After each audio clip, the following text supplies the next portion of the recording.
Welcome, everybody. Appreciate you joining us this afternoon for our second round of breakout sessions and final round of breakout sessions this afternoon. Before we get started, just a couple of housekeeping items for those of you who have already been in the large session and the first breakout round. You've probably heard this before, but nonetheless, just want to make sure you're all aware that the session is being recorded. So we will not only be able to post the slides and the Q&A from it, but we'll also have the recording that we'll be able to post and make available for you to go back and watch later on in case you missed something and want to hear it again, or if it's just so exciting that you want to watch it again, you can do that. I'm sure that'll be a relief. Also, if need be, closed captioning is available, so you can always click on, I believe the button says show captions at the bottom. There's a closed captioning option for you there. So you can do that. And then just as a last reminder, if you use the Q&A for your questions, that'll be the easiest way for not only us to see them, but also the easiest way for us to capture them with the answers as we post following up here. So with that said, we'll kind of jump in. Before I bring the slides up, because I do have a few slides to share, just a few introductions very quickly. I'm Lance Honig. I'm Chief of the Crops Branch here at NASS. I'm joined on the panel here by my co-workers, partners in crime, if you will, Travis Averill, who is the branch chief for livestock, and then Tony Dorn, who you've seen earlier today in his full-time job, is the chief of our economics, environmental, and demographics branch. I may have flipped the E's on that. I get it backwards at least 50% of the time, Tony, so I apologize for that.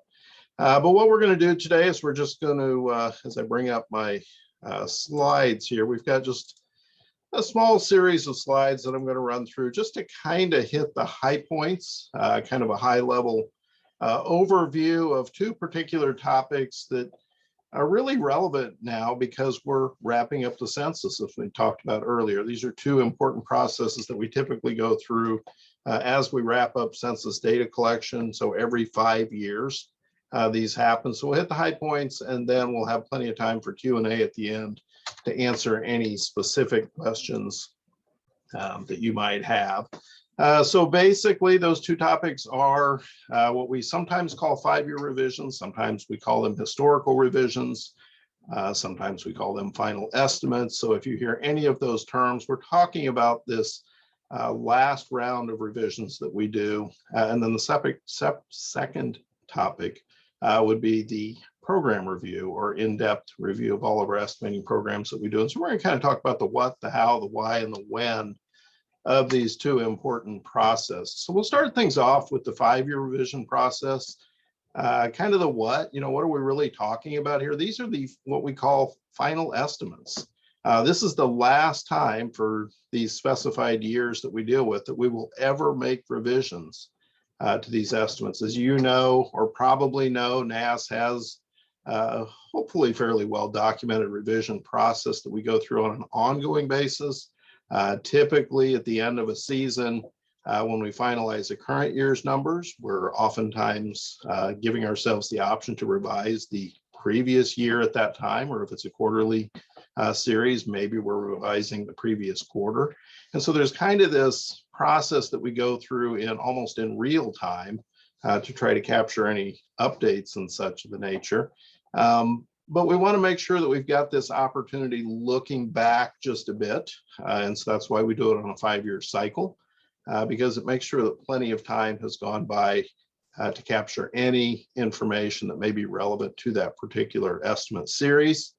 But then also we want to make sure that we have an endpoint on it so that at a certain point in time that numbers are never going to change again for specified years. And so that's kind of the process that we go through. As I mentioned, we do it in 5-year increments following the census. And so the reference period right now will be 2018 through 2022. And that's because we start with the first year after the last census, which would be the 2018 reference, through the current census, which would put us at the 2022 timeframe. So hence the 18 to 22 timeframe. So why do we go through this process? And really a lot of this has to do with why we do revisions in general. First of all, it gives us an opportunity to incorporate any new information that we might have. Maybe it's late data, maybe it's just brand new information that didn't exist at the time when we were last able to review a particular estimate based on the guidelines that we have. And so we always want to make sure that we're incorporating all the information that's available to us. So we need to have this process available so that we can do that. Also, by tying it in with the 5-year census cycle, we're actually able to bring in the census data to the process as well.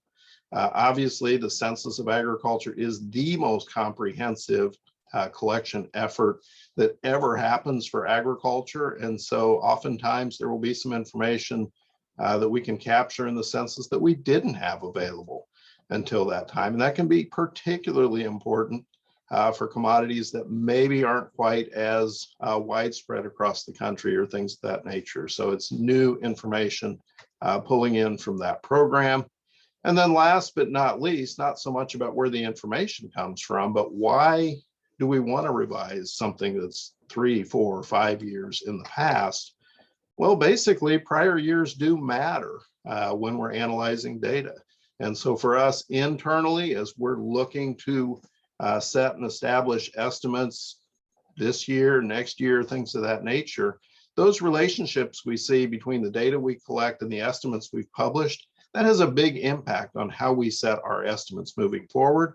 So making sure that those relationships in the past are as accurate as possible helps ensure that the future estimates are more accurate.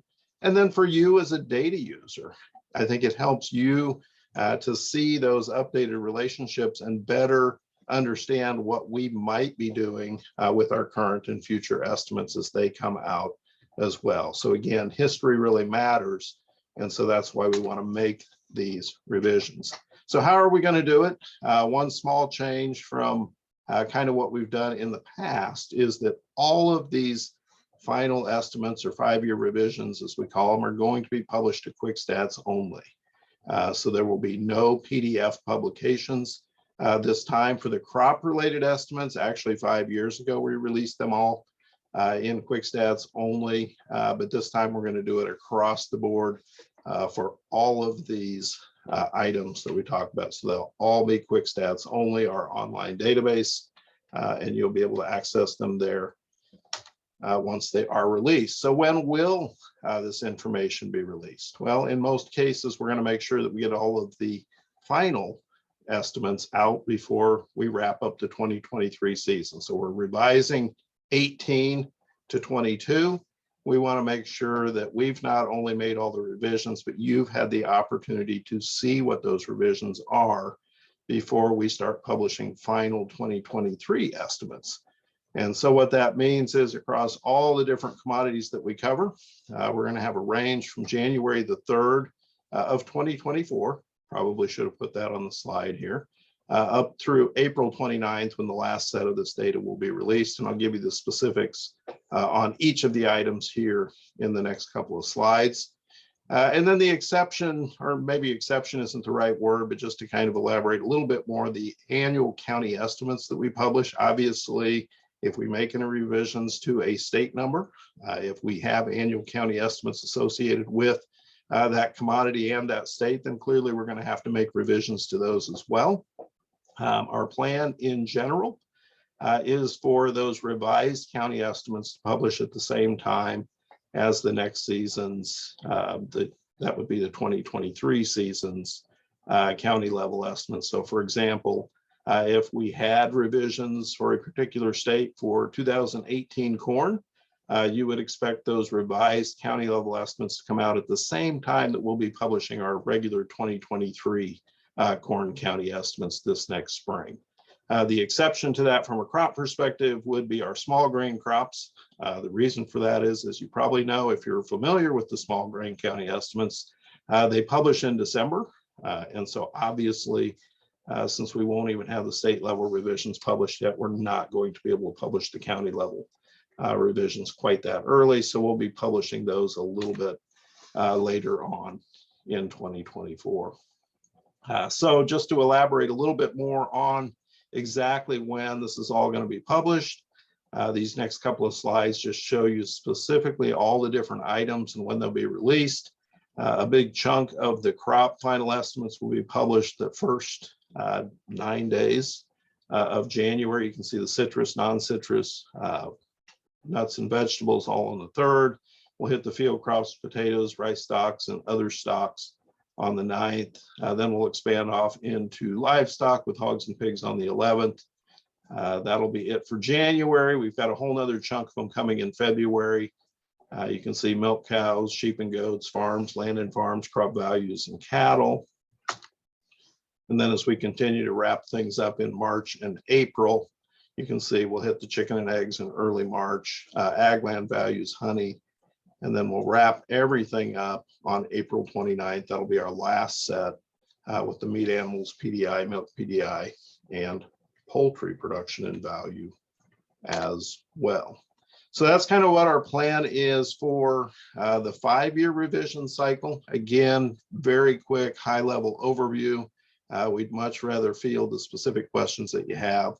And so I'll do the same thing I just covered for the revisions for the program review aspect, and then we'll take all your questions for both topics at the end. So program review, what are we really talking about here? What we're really talking about is a very deep dive into what we would consider our annual estimating program. So in other words, it's what we do outside of the census. It's all the estimates that we publish on an ongoing basis, year in and year out. Everything from the weekly programs that we have to the monthly, quarterly, and even those that are only published once a year. And so this deep dive that we talk about, we're really focusing in on things like what commodities are included in this annual estimating program, or specifically for each of these commodities, maybe it's what states do we cover on a commodity by commodity basis. For some items, obviously we cover all 50 states, so that's kind of a non-issue, but for many of the commodities, crops specifically, we simply don't have the resources to make estimates in all 50 states for every crop every year. And so we have to ensure that we capture the most relevant states into those programs. Oftentimes we're looking at what are the data items for each commodity that we're covering. You know, some things are pretty obvious. Obviously, you know, for livestock, inventory is a big key. For crops, acres, yield and production are a big deal. But maybe there's some other particular items that are of interest or needed that we're not currently covered. And so those are items that we'll be looking at to see, is there an opportunity to bring in more data that might be more relevant for folks who are using the information. We might also be looking at things like frequency of estimates. As I mentioned at the beginning, we've got things we do on a weekly basis. We have things we do monthly. Quarterly, some things happen once a year. And so this is another opportunity for us to determine, do we need to make any adjustments to that? Are there things that we don't need as often anymore? Or vice versa, maybe there's some things that we've got too many gaps and we need to fill in a whole few more holes by increasing our frequency for some of these programs. So that's the sort of thing that we're looking at. As I mentioned, a very in-depth review, and we typically tie it in with our Census of Agriculture program, much like I talked about with the 5-year revisions. That's kind of this trigger for us to do this. And so if you look at when it's going to happen, it's going to start almost now. So here in the fall of 2023, we're going to kick things off by basically letting folks know that we're doing it. That's part of what we're doing here. We're also going to be looking at getting a federal register notice out, as well as an ASB notice to folks announcing that this review is happening, and then also announcing in there that we're looking for input and we're looking for feedback. So this really triggers your opportunity to communicate to us changes that you would like to see. And remember, changes can be additions or deletions. And so I think a lot of times folks only think about the things that they would like to see that maybe they're not seeing now. But if there's some data that you don't think is relevant or important anymore, this is an opportunity to let us know that as well. In a previous session, there was a lot of conversation about burden and collecting too much information. And so if any of that is going on somewhere that you're aware of, be sure and share that with us as well. So we're gathering that input again, starting kind of now and through the fall. And then we're going to need to work through that all because we really need to have everything finalized by the early part of 2024. So we're going to gather all of that information. We're going to take it all in. We're going to process it.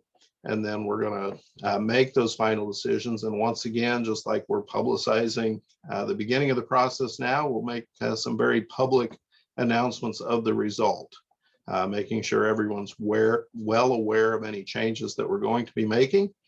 We'll make sure it's very visible on our website and through other notices as well. And the goal there would be to have these decisions made and publicized prior to the beginning of what I would call the 2024 season. Season's probably more of a crop-related term, but the idea is the same. Before we kind of kick off that next round of estimates for 2024 for given programs, we want to make sure that we've got these changes in place before starting. So that's kind of our target time frame. That's why I call it an early 2024, because the actual date might vary just a little bit across some of our different commodities based on when that quote season kicks off. Now, with this all said, I do want to point out that this is not the only time we ever consider changes to our program. So I don't want anybody to leave here feeling like, you know, if something doesn't get changed now, that we can't do anything for 5 more years. That's not the case. We know that sometimes things come up and things happen and we need to make some changes in between. But this is really our opportunity to really step back and look at everything that we do and make any decisions that we need to, and then deal with only those extra needed things on a flow basis as they come up in the in between years. And so why are we doing a program review? Basically, to me, the short version is that agriculture changes. And so as agriculture changes, we need to make sure that we have an opportunity to change our programs to stay relevant. One of the great examples I like to use from a crop perspective is if you go back 10, 15 years and think about corn in North Dakota, who would care? Because there was very little corn growing there. But the bottom line is today, they're a major producer of corn. And so if we had never adjusted our program, we would be missing a huge quantity of corn here in the US in our estimates because we didn't adapt and allow our program to change as agriculture had changed. And so we're looking for things like that when we consider these changes. And then of course, there's the old balancing needs versus resources. You know, if it was a perfect world as a statistical agency, we would absolutely love to produce and publish data on everything related to agriculture everywhere in the US constantly. But the reality is we can't do that. We don't have the resources to do that. And so this is part of that balance of making sure that with the limited resources that we have, that we're devoting them to where it is most needed to meet those needs of agriculture across the US. And so how are we going to do it? We talked about the fact that we're going to, you know, start by pulling in input from everyone. I talked about the formal call for that input, but in addition to that, we've been accumulating things that we've heard over the last few years as well. Believe it or not, it's not uncommon for folks to reach out and say, hey, you know, I don't see data on fill in the blank. Is there any way we could get that? If it isn't something we were able to, you know, deal with at the time, then we kind of store that away and make sure that we bring it into our conversations and our process now. In addition to that, we're going to be working closely with our USDA partners to make sure that we're meeting the needs of the programs that they have to maintain to support our farmers across the US as well. And so there's a partnership that exists there. And so we'll be working closely with them to make sure that we do not remove anything that they're relying on, or perhaps consider, is there anything else we can bring to the table to help support their efforts there as well. And then again about the, you know, the timing kind of works out with the census process. And that's because much like I talked about with the 5-year revision cycle, that complete measure that we get from the census, that's an opportunity for us to get a measure of how agriculture is changing. And so that's going to be a key component for many of these commodities as we do this deep dive to see what kind of changes might we need to consider, what might we want to do moving forward. So that's the last slide that I have. As I mentioned, I really want to focus on the Q&A. All three of us are here to handle any questions that you've got. This is our contact information. And so, until we get a notice out there specifically soliciting input, if you've got ideas you want to share, feel free to reach out to any one of us, and we'll definitely get that on the list of things that we need to consider and address moving forward. Or of course, if you've got questions that aren't related to either revisions or 5-year or program review, certainly anything commodity related, we would love to take any questions that you've got. So let me see, looks like we've got at least one question brewing here. So we'll jump in there. Are or how are weekly crop conditions and or weather models used in monthly crop production reports? Okay, well, we're getting a jump on tomorrow here, I see, by skipping over the program review. And basically, I'll give you the short answer today. This will probably come up tomorrow because it comes up every year. Crop condition and progress information is mostly not considered as we set our production forecasts on a monthly basis. We do, however, have some models that do bring some of that information into the process, but it's a minor component. Mostly those monthly crop production forecasts that we publish are based mostly on the survey data that we collect either from the farmers or from our objective yield.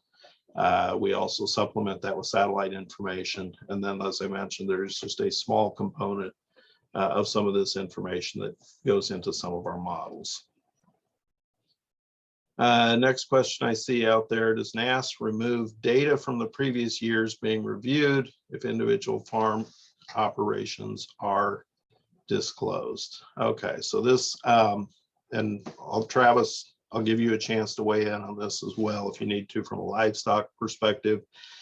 Typically speaking, even though we may make some revisions to the estimates that we publish in previous years, we typically do not see changes in the disclosure.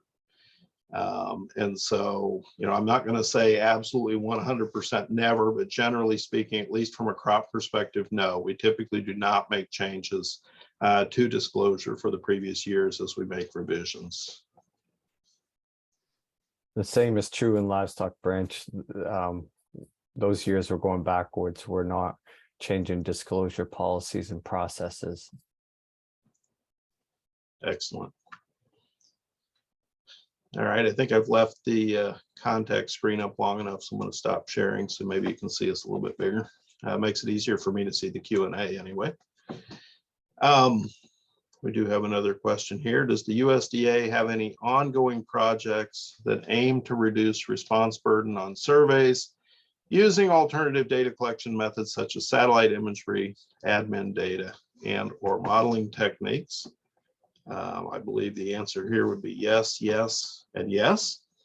We are constantly looking at ways we can incorporate all types of information.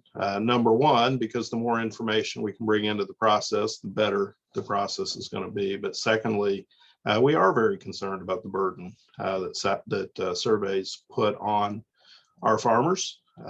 And so anything that we can do to help reduce that burden, which would include the opportunity to use some other data sources, is definitely something that we are putting a lot of effort into and working hard to do.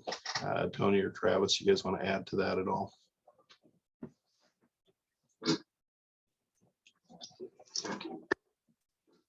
In livestock, we're always, if there's additional administrative data that we're not currently using to offset the burden. Key example that we highlight here is our milk production program.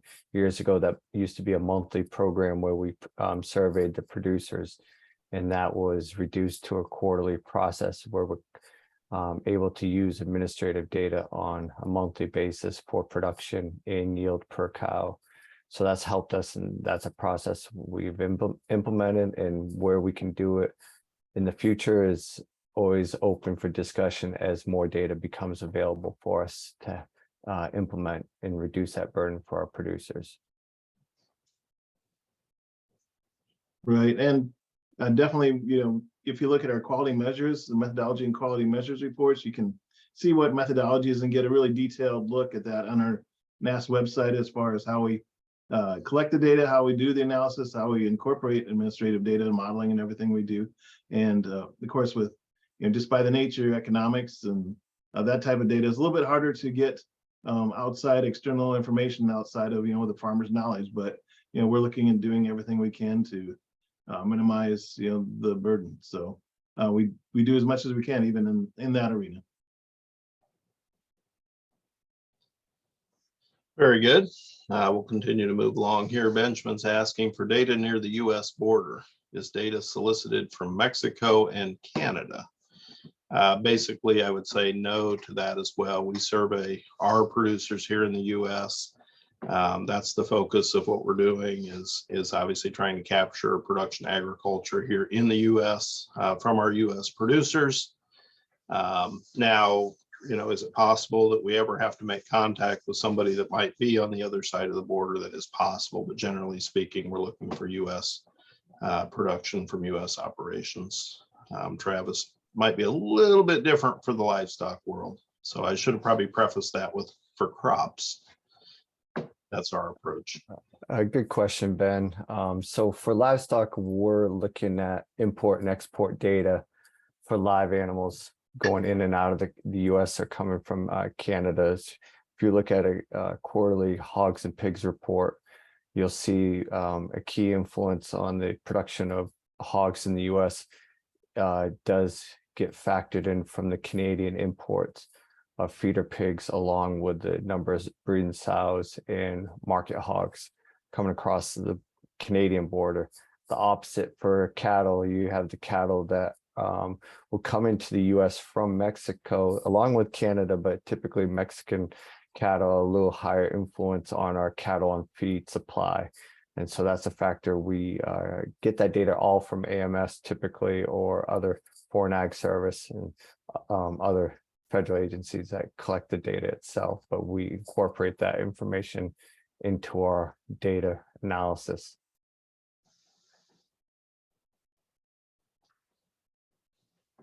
All right. Next, Karen, can you clarify the change to acreage reviews planned for 2024? Corn, soy planted and harvested with a question mark, area B was subject to revision in both August and September, correct? Yes, that is correct. As you know, until a couple of years ago, we did the planted acreage review for those crops in October. As FSA data became available much sooner, we moved that to September. Based on what we're seeing with the data, we believe that we can provide some meaningful updates in August. So we're going to do that, but we're going to keep that September period available as well. Just in case of a late reporting year, things of that nature, we want to make sure we're able to update that as best as possible. Anytime we update planted acreage, of course, harvested acreage is subject to change as well, even though we typically don't have new information for harvested. But obviously, if the planted changes, we're going to need to make some adjustments to harvested as well. And that'll probably get covered again tomorrow, I would guess, because that's a pretty big topic. All right, Marvin, I think you didn't get the rest of your question in. You just have my name. So Marvin Miller, you might want to, if your question doesn't appear below, you might want to go add a little bit more to that. From Brad, in May, NASS started out with a national corn yield of 181.5 bushels per acre. Since 4 out of the last 5 years, U.S. corn yields have been below trend. U.S. national corn yield has not ever exceeded 176.7. Acreage expansion has occurred in western regions where state yields are lower and weather seems more extreme moving forward. Starting out at 181.5 would seem to suppress prices to some degree early, and any thought using this type of yield seems a little aggressive so early in the season. I'm going to ask you to probably carry that question over to the Q&A tomorrow, because NASS doesn't actually forecast corn yield in May. That's the responsibility of the WASDE at that point. And so that'll be a better question, I think, for the World Board folks, since they're responsible for that forecast in May. NASS doesn't forecast corn yield until August each season. So I'm going to defer that question to them tomorrow. Back to Ben. Please explain the differences in methodology between the census and survey. Whew, there's a big one.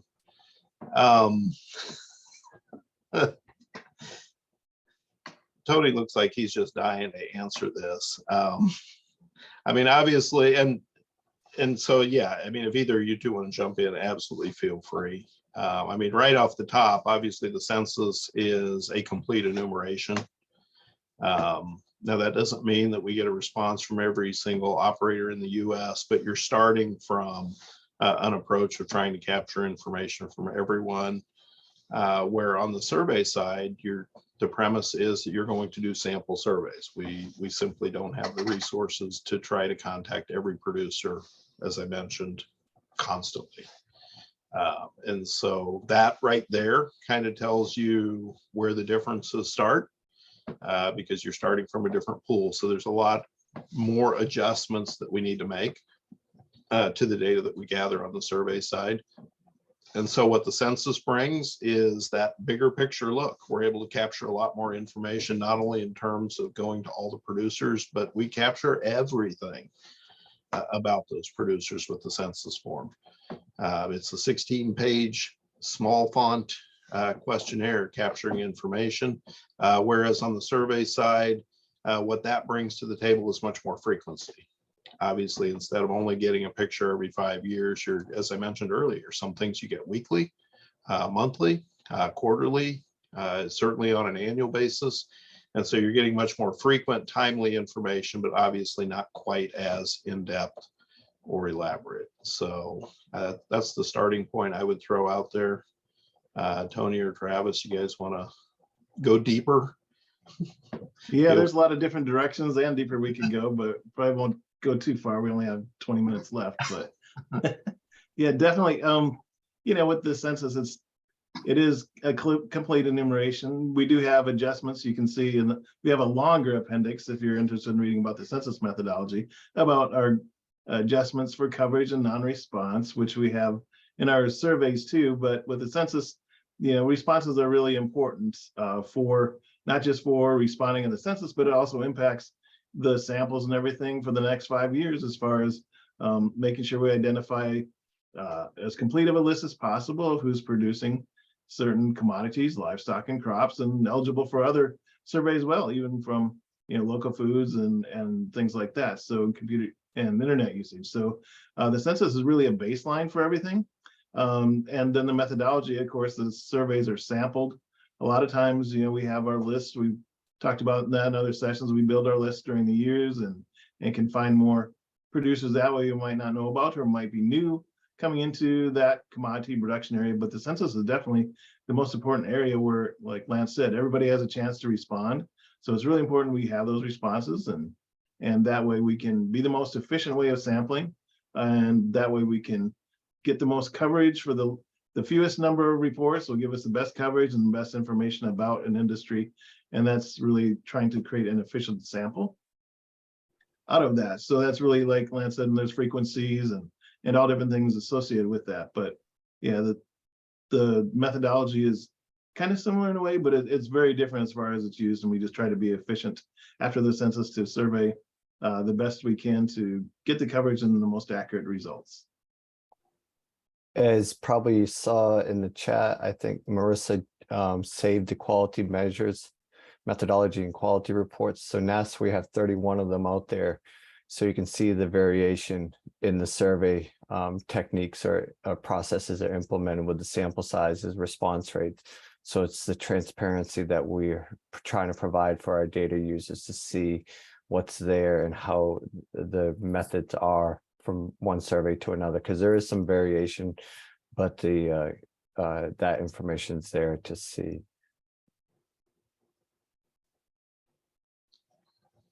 Excellent. Thank you both for that. Another question from Ben. Do NASS and RMA collaborate when producing estimates for production and acreage? I wouldn't necessarily say collaborate, but NASS does utilize data from RMA in our process. And so we certainly work together in that way. I just don't want to use the term collaborate simply because NASS is responsible for actually setting and publishing those estimates. So part of the confidentiality is that no one, including others at USDA, get to see behind the curtain. They get access to those estimates at the same time as everyone else does. But yes, we're definitely utilizing information from RMA as well as FSA and other USDA partners across the various programs that we have. Let's see, Brad. Last year, U.S. harvested corn acreage was reduced to large 1.6 million acres in the January final. Anyway, this data could be available earlier, such as November. I absolutely would love that. Obviously, we're talking about primarily harvested acreage here, is where a lot of the challenges come in. As I talked about a little bit earlier, we do have some pretty fixed planted acreage reviews that we're able to do this past year or this year in September. Next year, we're going to actually be able to move that up as early as August. But we don't necessarily have that same source of measure of harvested area during the growing season. And so we're largely relying on the survey information that we get in June, which obviously is before some of the weather situations might come in that either increase or decrease abandonment. And so that's an area that I would love to be able to improve on, but right now we don't really have a data source for that any sooner than those January estimates. And so that's an item that's on my bucket list for program review this fall, is trying to figure out, is there something we could do to possibly capture some of that earlier? So we'll see. All right. Marvin, there you go. Got the rest of the question in there. I know in the past for some of the non-census surveys, NASS, perhaps through the state offices, would rely on local extension staff to fill in missing respondent information, at least in certain states. Does this still occur? And is this ever part of the process for the Census of Agriculture? Finally, are there other local experts used for either census or non-census surveys to try to identify possible respondents or their likely output volumes? I'm thinking co-ops, farm dealers, et cetera, might be sources. Tony, you guys just covered list building in the last breakout session. You might want to kind of summarize how we go about that. Right. Well, yeah, as far as a list building, obviously we build the list just based on any type of data source we can get. We can't share data or lists of names with anybody, but we're kind of the sponge. We try to get any list source of known producers and things like that we can. And that would be, a way, we look at the local state departments of ag, the different groups, association groups and all that to build those lists and everything. I think the question might be about, missing respondent information. I'm not exactly sure what that means. Like, sometimes if we had field enumeration on June area or things like that, that's, we might have, if there's certain information that a neighbor might know, like maybe there was a field enumerator who had just basic information if there was a non-response, but I don't think that was very widespread, if that really is where the question is going with that, because we get the best information, of course, from the producer, and somebody else further away from that producer or the producer's family on the farm, it would be questionable if that data would be quality enough to collect that way. So I don't think that was very widespread. Maybe once in a while, if there's absolutely no other way that might have happened, but that wasn't a normal thing that would be done, I don't think. So and now also with field enumeration, the cost of data collection have gone up quite a bit. So there's probably less of that just because of the cost. We're trying to be efficient with resources and everything too. So I think those play into what the question is getting at, but feel free to add to that.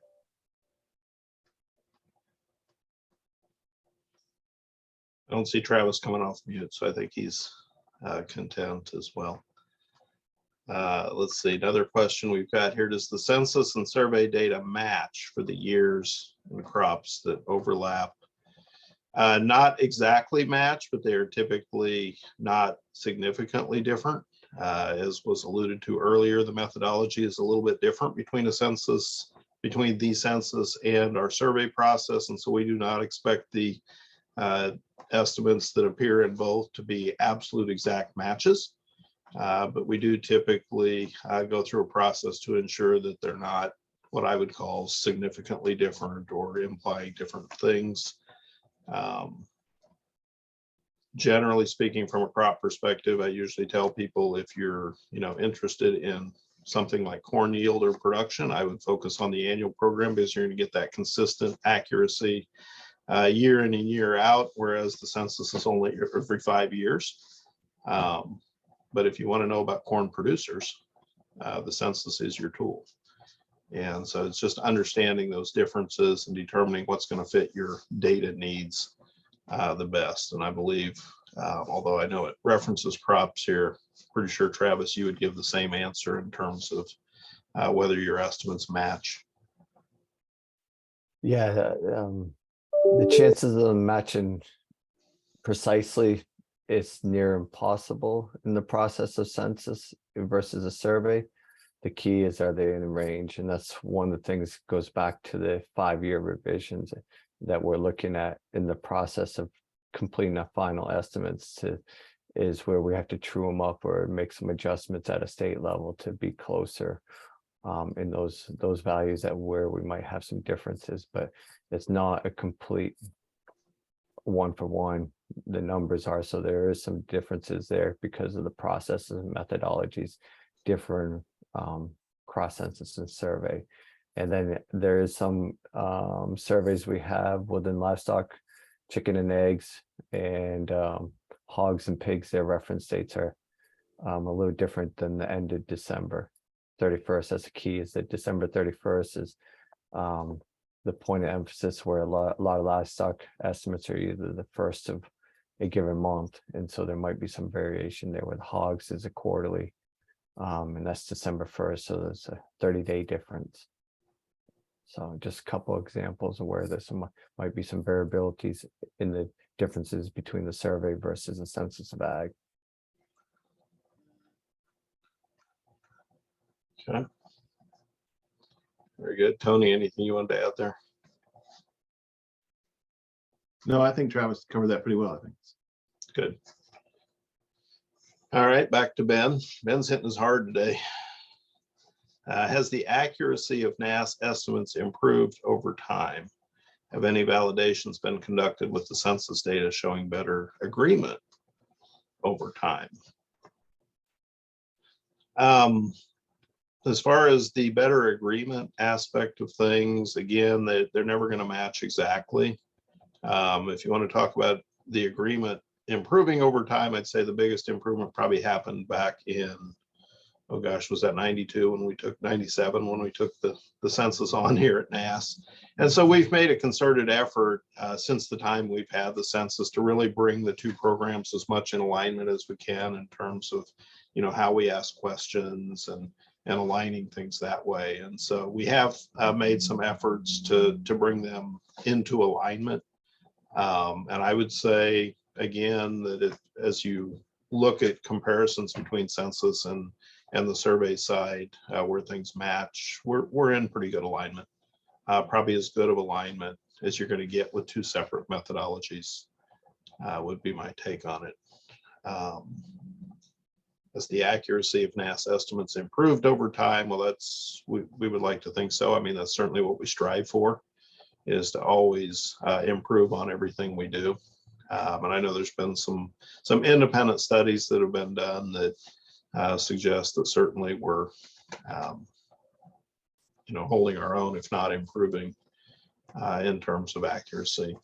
I'd probably leave it at that unless you guys want to jump in on it. All right.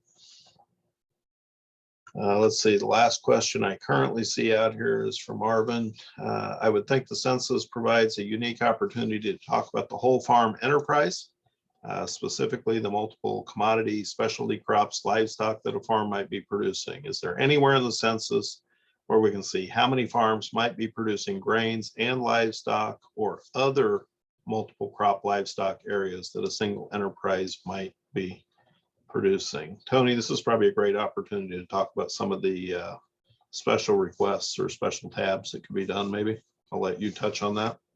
Right, yeah.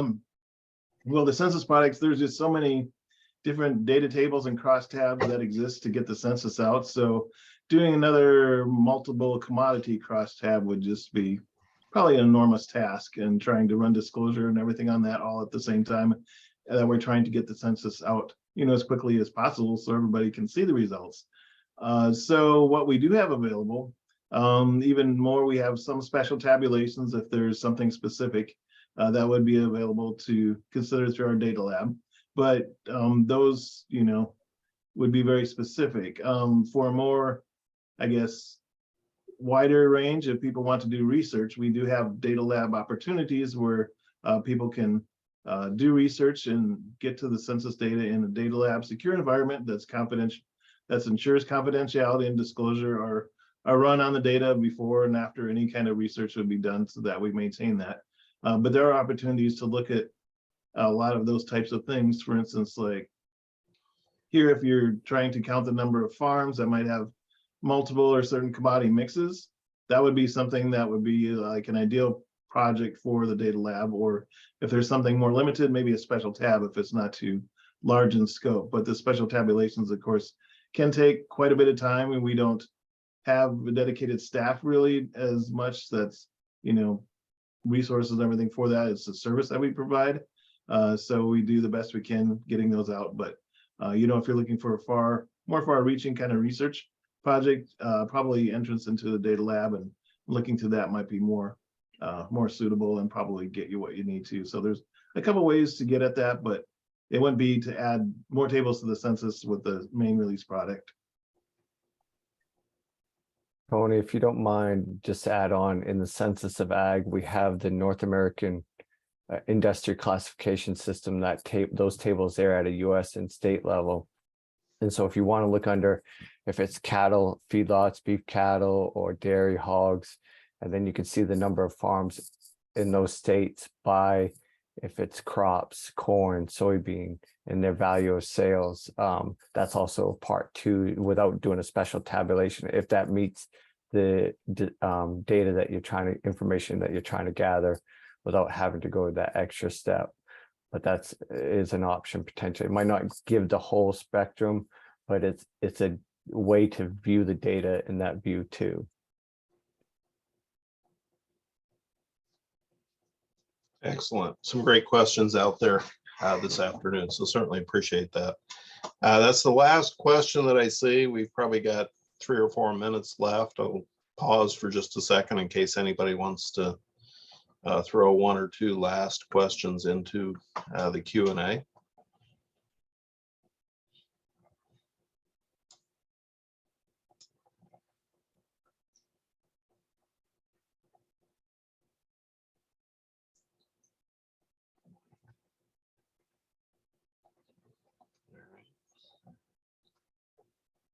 Seeing none.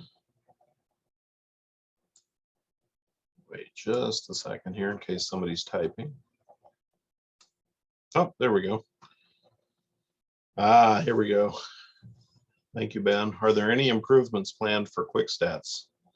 Could have almost been a breakout in itself, couldn't it? Anybody could tackle this one. Tony, you touched on this a little bit in your opening with some of the new products that we're putting out from a modernization standpoint. Do you want to elaborate on that just a little bit here? Sure, I can start. Yeah, what we have is a modernization project. I think we mentioned this too, maybe in the past couple of data users, but for quick stats are really moving into the cloud, as well as our PDFs are moving into the cloud. So we're kind of taking both of those and working on, well, eventually replacing it with a new system. That's a cloud-based release system. And we do have some products that we're running in parallel with, we're not replacing or stopping our quick stats or PDF releases yet, but we're running in parallel until we get more up and running and until we get a complete history there. But the new system is, I think maybe Lance is trying to find it. So yeah, the new system includes the cloud base that's going to be linked to eventually to our web page, where we can, data users can get to tables, queries, and to get to the data quickly that's released, and historic data all in one spot that's in a tidy data format. So it's more easily understandable right off the bat. You know, it has API functionality and has some just interactive graphics too that go along with it. So it should be a lot easier. Well, it actually is, and it's existing right now in production with a few other data items, like I mentioned, like and the complete list was on my other slide there. So we are replacing that. That's the direction we're going with quick stats. I can probably look up the link here and put that in the chat too, but definitely that's planned and it's in progress actually. Yeah, sorry, Tony, I don't have your slides. I just skipped ahead to the next question and just asked that I show this this slide again.